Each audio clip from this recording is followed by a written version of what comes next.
तो अब हमारा अगला जो नेक्स्ट क्वेश्चन है 147 है। तो 147 नंबर क्वेश्चन पढ़ते हैं और इसका सॉल्यूशन करते हैं। तो 147 क्या है? If the price of sugar is raised by 25%। क्या बोला कि शुगर है उसका प्राइस दाम में राइज्ड हो रहा है, मतलब बढ़ोतरी हो रहा है, 25% का बढ़ोतरी कर दिया जा रहा है। Find how much percent a house holder must reduce his consumption of sugar. तो आपको पता करना है, पता लगाना है परसेंटेज में कि एक हाउस होल्डर जो है, घर का मालिक, उसे जो है कितना कमी करना होगा कंजम्पशन ऑफ शुगर में, जितना वो कितना कमी करना होगा शुगर के खपत में कि so as not to increase his expenditure, जिससे कि उसका जो एक्सपेंडिचर है उसमें क्या हो, कमी, मतलब इंक्रीज नहीं आए। मतलब एक्सपेंडिचर कहने का मतलब क्या है, देखिए यहाँ बोल रहा है नॉट, एक्सपेंडिचर में बढ़ोतरी ना हो, मतलब एक्सपेंडिचर को वो क्या रखना चाह रहा है, एक्सपेंडिचर को वो कांस्टेंट रखना चाहता है। जैसे इनिशियल में उतना ही खर्च रखना चाहता है, फाइनल में भी। ठीक है, पहले जितना खर्च करता था चीनी खपत करने में या खरीदने में, उतना ही वो अब भी मतलब चीनी के दाम में कमी होने के बाद भी उतना ही खपत वो करना चाहता है, या नहीं बढ़ने के बाद उतना ही खपत करना चाहता है। तो एक्सपेंडिचर करने का मतलब कांस्टेंट है। तो एक्सपेंडिचर कांस्टेंट है।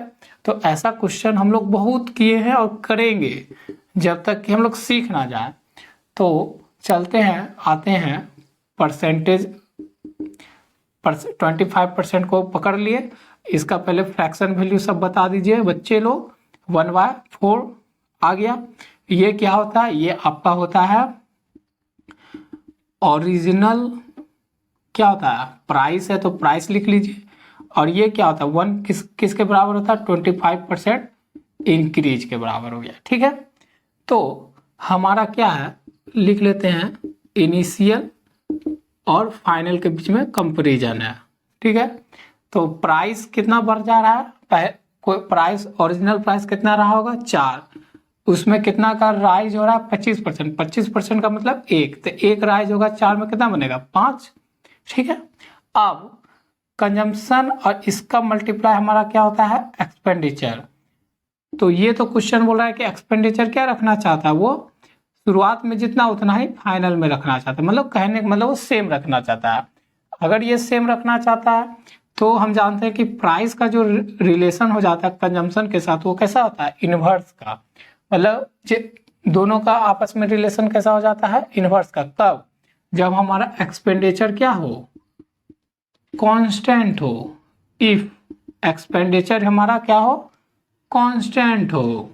ठीक है, तो यहाँ पर तो एक्सपेंडिचर हमारा कांस्टेंट है, तो प्राइस का रेशियो है 4:5, तो कंजम्पशन का रेशियो बनेगा 4:4, 5:4 आ गया कंजम्पशन का रेशियो। तो आपसे अब यही पूछा है कि find how much percent a house holder must reduce his consumption of sugar. तो आपसे आप पूछा है कि जो हाउस होल्डर है वो अब कंजम्पशन अपने शुगर में की खपत में कितना परसेंट कम करे जब उसका प्राइस क्या हुआ, बढ़ा हो। तो यहाँ हम कंजम्पशन का रेशियो अलग से लिख लेते हैं, क्लियर। तो 5:4 आ गया। तो देखिए दाम बढ़ने के बाद बोल रहा है कि मालिक जो है कितना शुगर के कंजम्पशन में कमी करे, कितना कर रहा है, पहले 5 यूज करता था अब 4 कर रहा था, 1 का कमी कर रहा है। अब किस पे कंपैरिजन करेंगे, इनिशियल वैल्यू पे, तो 5 पे। इसका परसेंटेज वैल्यू निकालने के लिए क्या करेंगे, 100 से गुना परसेंटेज का साइन, तो 5 से 100 जाएगा कितना बार में, 20 बार में। तो 20% का मतलब क्या करना होगा, उसको कमी करना होगा। क्या करना होगा, कमी करना होगा। तो बी नंबर आपका क्या हो गया, आंसर हो गया। समझ रहे हैं इस तरह के क्वेश्चन को, तो समझते जाइए, बहुत अच्छा क्वेश्चन है। इस तरह का क्वेश्चन बनाने में बहुत मजा भी आता है। अब हमारा अगला जो क्वेश्चन है वो है 148। तो 148 नंबर क्वेश्चन पढ़ते हैं और इसका सॉल्यूशन करते हैं। ठीक है, तो 148 नंबर क्वेश्चन क्या बोलता है, तो the price of an article. ठीक है, जो हमारा प्राइस है दाम जो है हमारा, कीमत जो है एक आर्टिकल का, ठीक है, वो रिड्यूस हो जा रहा है 25%, उसको क्या कर जा रहा है, कम कर दिया जा रहा है, ठीक है, प्राइस किसी भी आर्टिकल का, कोई भी आर्टिकल का। But the daily cell of the article is increase by 30%, लेकिन उसका जो डेली सेल है आर्टिकल का वो कितना बढ़ जा रहा है, इस कारण से कमी, प्राइस में कमी करने से उसका जो डेली सेल है वो कितना बढ़ जा रहा है, 30% से बढ़ जा रहा है।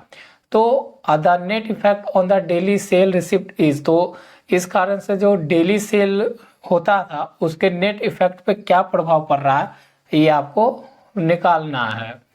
तो आपको ये क्वेश्चन जब आप पढ़ते हो तो आपको लगता है कि एक नया क्वेश्चन आ गया है, लेकिन नहीं, सिर्फ लैंग्वेज में चेंज किया गया है, लेकिन क्वेश्चन का जो मूल रूट है, जो इसका जड़ जुड़ा हुआ है, वो आप पढ़ चुके हो, बहुत उस पर क्वेश्चन कर चुके हो। तो वो आपका मूल रूट क्या है, हम लोग बहुत सारा क्वेश्चन करते हैं इस फॉर्मूला पे कि एक्सपेंडिचर बराबर क्या होता है, प्राइस गुना में कंजम्पशन। ये हम लोग बहुत, इस पे तो क्वेश्चन बहुत बच्चे कर लेते हैं, लेकिन देखो लैंग्वेज घुमा दिया तो बस बच्चे लोग सोचते हैं एक नया क्वेश्चन, नहीं, इसी क्वेश्चन पे बेस्ड है ये। बस यहाँ पर क्या है, प्राइस तो है ही, देखिए प्राइस आर्टिकल का दिया हुआ है कि घट रहा है 25% से, गुना में क्या आएगा, गुना में आपका आएगा कि daily cell of the article, वो बढ़ जा रहा है। डेली सेल ऑफ आर्टिकल कहने का मतलब क्या है, daily cell of article, daily cell of article कहने का मतलब ये आपका क्या है, कंजम्पशन ही तो है, खपत ही तो है, वो बढ़ जा रहा है। और यही दोनों प्राइस और डेली सेल ऑफ आर्टिकल, यहाँ बोलिए कंजम्पशन बढ़ के क्या बनेगा, यहाँ पर ये सेल रिसिप्ट बनेगा, तो यहाँ पर क्या बनेगा, रिसिप्ट। ये सब जो क्वेश्चन है इसका मूल रूट यही है, एक्सपेंडिचर वाला ही, बस लैंग्वेज बोलने का तरीका घुमा दिया तो बच्चे लोग क्या सोचते हैं एक नया क्वेश्चन आ गया, नहीं, बस यही है, ठीक है, कि रिसिप्ट बराबर क्या होगा, प्राइस और डेली सेल ऑफ आर्टिकल, इस दोनों का प्रोडक्ट ही हमारा क्या आएगा, रिसिप्ट के बराबर आएगा। तो जैसे इस तरह का क्वेश्चन करते हैं उसी तरह का ये भी होगा। तो इस क्वेश्चन को आप नोट करिए और आगे इसका सॉल्यूशन करते हैं, मिटा देते हैं इसको।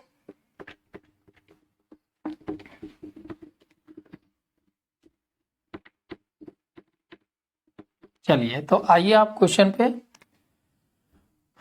तो क्या है, प्राइस जो है आर्टिकल का वो 25% कम किया जा रहा है, तो 25% का तो पहले फ्रैक्शन में कन्वर्ट कर लीजिए, तो 1/4 आएगा, ठीक है। अब 1/4 आएगा तो इसका मान क्या होगा, ये तो ओरिजिनल प्राइस कहलाएगा और ये क्या कहलाएगा, ये कहलाएगा 25% डिक्रीज का वैल्यू कहलाएगा, ठीक है। तो यहाँ से अब हमारा जो इनिशियल है और जो हमारा फाइनल है, ठीक है, तो यहाँ पर प्राइस देख रहे हैं कि प्राइस हमारा क्या हो रहा है, घट रहा है, रिड्यूस हो रहा है 25%।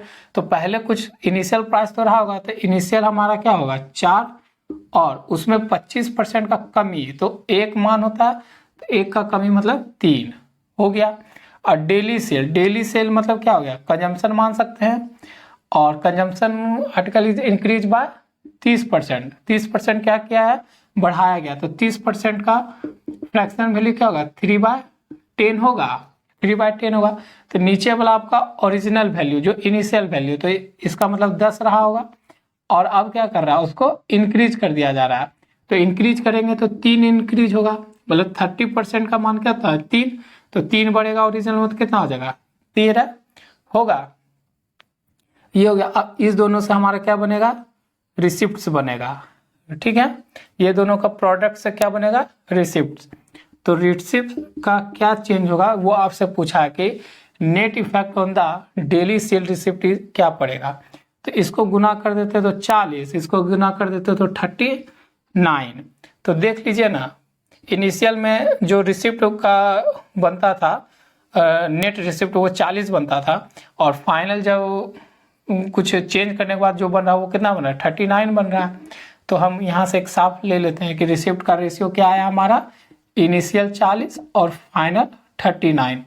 तो कितना का कमी हो रहा है, 1 का कमी हो रहा है। किस पे कंपेयर करेंगे, इनिशियल पे कोई भी चीज कंपेयर होता है। अब परसेंटेज पूछा है तो परसेंटेज का साइन लगा दीजिए। तो 0 से 0 खत्म, 10/4 माइनस आ रहा है, परसेंटेज चल रहा है। तो इसको काटेंगे तो 5 और ये 2 परसेंटेज का माइनस आ रहा है। इसको काटेंगे 2 1/2 परसेंटेज। अब माइनस किसको इंडिकेट करेगा, डिक्रीज को इंडिकेट करता है, ठीक है। तो आपका रिसिप्ट में कितना परसेंट का डिक्रीज होगा, फाइनल जो रिसिप्ट होगा उसमें कितना परसेंट का डिक्रीज होगा। तो ऑप्शन बी आपका राइट हो जाएगा। आ रहा है समझ में इस तरह के क्वेश्चन का सॉल्यूशन। बेस मूल रूट वही है एक्सपेंडिचर वाला, बस इसको लैंग्वेज को घुमा रहा है, और लैंग्वेज को हम लोग जब पकड़ लेते हैं तो क्वेश्चन हम लोग के लिए आसान हो जाता है, ठीक है। तो इस पे जितना क्वेश्चन आप करोगे आपके लिए परसेंटेज का ये जो टाइप 3 से ज्यादा क्वेश्चन पूछा जाता है एसएससी में, ठीक है, एसएससी के कोई भी एग्जाम में। इसलिए टाइप 3 को पूरा ठोस करना है हम लोग को, मजबूत करना है। तो मिलते हैं फिर से आपको अगले क्वेश्चन में। जय हिंद।